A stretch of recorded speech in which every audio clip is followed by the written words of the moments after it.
বন্দে মাতরম। আজ আমরা ননগর কড্ডা অঞ্চল তৃণমূল কংগ্রেসের পক্ষ থেকে আমাদের অঞ্চলের পূজা পরিক্রমা করছি। গত 2-3 দিন ধরে আমাদের পূজা পরিক্রমা চলছে। সারা পশ্চিমবঙ্গেই আমাদের নেত্রী মমতা বন্দ্যোপাধ্যায় তিনি তার সৈনিকদেরকে এই যে পূজা মৎসব চলছে এই সময়ে সমস্ত কিছু যে সমস্ত পূজা কমিটিগুলো পূজা নিয়ে ব্যস্ত থাকে এবং তারাও সমাজের কোনো না কোনো একটা দায়িত্বে হয়তো থাকে বা কোনো একটা জায়গার হয়তো তারা থাকে, তো তাদের সহযোগিতা করার জন্য আমাদের নির্দেশ আছে। তাই আমরা আমাদের সম্ভব যতটা পারছি আমরা পূজা মণ্ডপগুলোতে পরিক্রমা করছি। আজকে আমাদের এখানে উপস্থিত আছেন আমার অঞ্চল তৃণমূল কংগ্রেসের সমস্ত নেতৃত্ব এবং এখানকার সদস্য। আমাদের দিদি উপস্থিত আছেন, আমাদের বলরাম দা এবং আমাদের ডাঙ্গা নগরের সমস্ত আমার কর্মীবৃন্দ এবং মা বোনেরা যারা উপস্থিত আছেন সকলকে আমি আমার অন্তঃস্থল থেকে জাতীয়তাবাদী গৌরী অভিনন্দন জানাই।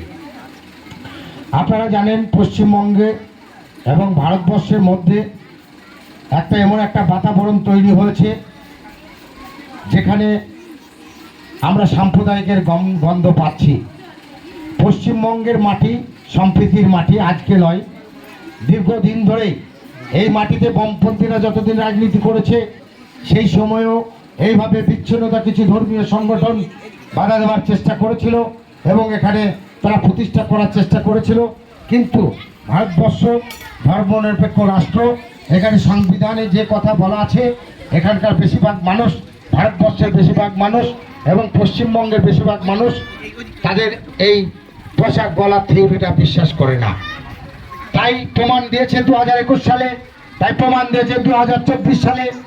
আপনারা লক্ষ্য করেছেন কি এই সমস্ত ভোটগুলোতে যখন তারা হেরে যাচ্ছিল তখন আমাদের নেতা নেতৃত্বদেরকে মিথ্যা কেসে ইডি সিবিআই দিয়ে ভয় দেখিয়ে ভরে দেওয়ার চেষ্টা করেছিল। রেজাল্ট কি দাঁড়িয়েছে?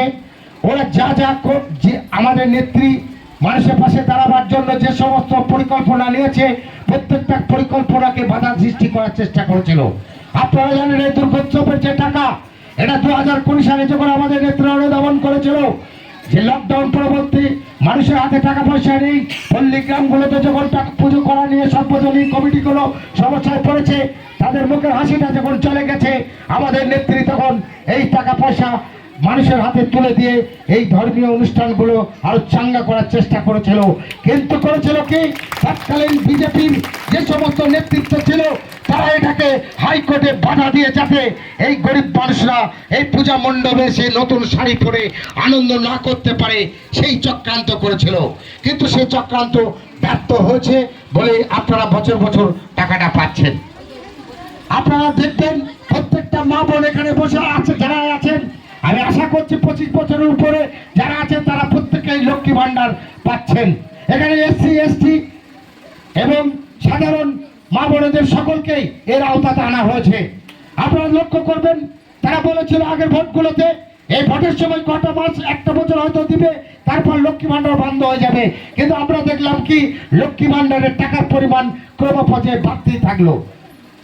আমরা তাই গ্রামগুলোতে পুজো ডাকার বাহানাতেই মানুষের সাথে আমাদের হিন্দু মুসলিমের যে সৌহার্দ্য আছে, ব্যক্তিত্ববোধ আছে, সেটাকে আরো মজবুত করার লক্ষ্যে, কারণ আগামী দিন যে সংকটময় পরিস্থিতি আসছে 2026 সাল, এই 2026 সালে ভোট করবার জন্য বিভিন্ন রাজ্য থেকে কিছু পরিযায়ী আসবে। সেই পরিযায়ী নেতাদেরকে আপনাদেরকে সামনে দাঁড়িয়ে সেদিন মোকাবেলা করতে হবে। এই রাস্তা দিয়ে যখন ঘুরবে, এই রাস্তা দিয়ে যখন বাড়ি বাড়ি ভোট চাইতে যাবে, তখন তাদের কাছে প্রশ্ন করবেন 100 দিনের কাজের টাকাটা বন্ধ হলো কেন? আপনারা সেটা প্রশ্ন করবেন ইন্দিরা আবাসের ঘরের টাকাটা বন্ধ হলো কেন? আমার কথা হচ্ছে সারা বছরে ডাকলে হাঁটলে এই গ্রামের আপনি বলরামকে পাবেন, আপনি জয়ন্তকে পাবেন, আপনি সাহেবকে পাবেন, কিন্তু আপনি কোনো ওই বহিরাগত পরিযায়ী কোনো নেতাকে পাবেন না। হসপিটালে যদি ব্লাড লাগে এদেরকে ফোন করলেই পাবেন, যারা যায় তাদেরকেই ডাকা হয় বারবার। আপনার বিপদ আপদ সুখে দুঃখে সব সময় যারা থাকে তাদের পাশে আপনারা থাকুন। কোনো রকম আমার কথা হচ্ছে শুভেন্দু অধিকারী যেভাবে কথাবার্তা বলছে, যে কোনো জায়গায় এইসব এলাকায় এসে যদি সে এসে রাজনীতি করতে যায় অশান্তি লেগেই যাবে, এমন এমন ভাষা প্রয়োগ করছে। আমরা তাই অনুরোধ করব, এই গ্রাম্য পল্লী গ্রামের মা বোনেরা সাধারণ মানুষ আবার বিভ্রান্তি তৈরি করে আবার নতুন করে অশান্তি সৃষ্টি করার যে ঘৃণ চক্রান্ত করছে, এটাকে রুখে দেওয়ার জন্য আজকে আমরা আপনাদের গ্রামে এই পাড়াতে এই মহানবমীর শুভ সন্ধ্যাটাকে বেছে নিয়েছি। আজকে আপনাদেরকে শপথ নিতে হবে, মা বোনেদেরকে শপথ নিতে হবে। আপনার মেয়ের কন্যাশ্রীটা, আপনার মেয়ের রূপশ্রীটাকে টিকিয়ে রাখতে গেলে, আপনার লক্ষ্মী ভান্ডারটাকে, আপনার স্বাস্থ্যসাথী কার্ডটাকে টিকিয়ে রাখতে গেলে জোট বাঁধতে হবে, প্রতিজ্ঞাবদ্ধ হতে হবে। আগামী দিনে যে সমস্ত দুষ্কৃতীরা ধর্মের নামে ভোট চায় থাকবে, তাদেরকে যোগ্য জবাব দেওয়া হবে। আগে পেটের চিন্তা, তারপর ধর্মের চিন্তা। ধর্ম যদি করতে হয়, ধর্ম যদি তোমরা সহযোগিতা হও, তাহলে কেন তোমরা দুর্গা পুজোর টাকাটা বাধা দিতে গিয়েছিলে বন্ধু? আমার এই প্রশ্নগুলো আপনাদের কাছে দিয়ে গেলাম। আশা করছি আমরা খুব কাছেই থাকি। যে কোনো সমস্যার সমাধান আমাদের কাছে বলবেন, কোনো অসুবিধা হলে আমরা সবসময় আপনাদের পাশে আছি। কিন্তু ভুল বুঝে বিভ্রান্তি হয়ে কারো কথাতে কোনো খারাপ জায়গায় পা দিয়ে এলাকার উন্নয়নকে স্তব্ধ করবেন না। কারণ আপনাদের কাছে আপনারা যখন ডাকবেন, যে কোনো বিপদে আপদে আমাদের কর্মীরা আমরা 24 ঘন্টা সতর্ক আছি। আপনারা জানেন আমাদের এই এলাকার নেতৃত্ব দিচ্ছে এখন বীরভূম জেলার অন্যতম কাজল শেখ, বীরভূম জেলার সভাধিপতি। যে জিনিসটা আমাদের এই এলাকা থেকেই আমরা নানুর থেকে সভাধিপতি পেয়েছি, যে সভাধিপতি একটা মন্ত্রীর মতো পাওয়ার। আপনারা জানেন উন্নয়ন করতে গেলে যদি আমরা কাছে এরকম একটা লোক পাই, তাই সেই মতো আমরা লোক পেয়েও গেছি। আর সেই রকমভাবেই এই গ্রামের উন্নয়ন এগিয়ে চলছে। আপনারা জানেন এখানে অনেক চাষিভূষো সাধারণ মানুষ, খেটে খাওয়া মানুষ আছে। এই যে ডাঙ্গার যে ব্রিজ, এই ব্রিজ আমরা 26-এর আগে করব। আমরা এই গ্রামের মানুষের, এই দিঘির পাড় মানুষের এবং ডাঙ্গার সমস্ত মানুষের দীর্ঘদিনের দাবি ছিল ওই দিকে মাঠের চাষ করার জন্য যে ব্রিজটা কান্দরের মধ্যে দরকার ছিল, সেটা অলরেডি এস্টিমেট দিয়ে একটা জায়গায় চলে গেছে। আগামী কয়েকদিনের মধ্যে হয়ে যাবে।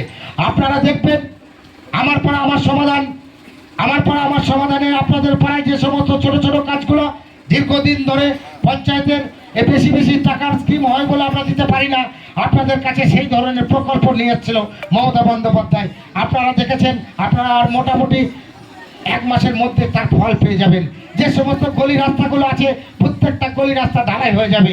প্রত্যেকটা গলি রাস্তা থেকে যে ছোট ছোট নালি জল দিয়ে গোটা রাস্তাটাকে কাদা করে, যে কাদার মাধ্যম দিয়ে 10-12টা ফ্যামিলি আসা যাওয়া করে, সেই রাস্তাগুলো ছোট ছোট নালি হবে।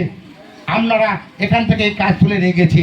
আপনাদের এখানকার দীর্ঘদিনের দাবি আছে, ওই কেলানের পরে একটা শ্মশান আছে, সেই শ্মশানটাকে ঠিক করে দিতে হবে। হ্যাঁ, আমরা দায়িত্ব নিয়েছি, আমরা এই গ্রামের কর্মীদেরকে বলেছি এবং আগামী দিনে সেই ধরনের ভাবেই আমরা পাশে থাকতে চাই আর থাকবো।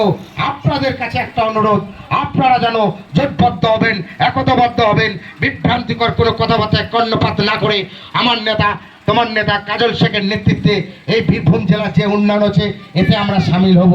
যাই হোক, এই বলে আমি আমার বক্তব্য শেষ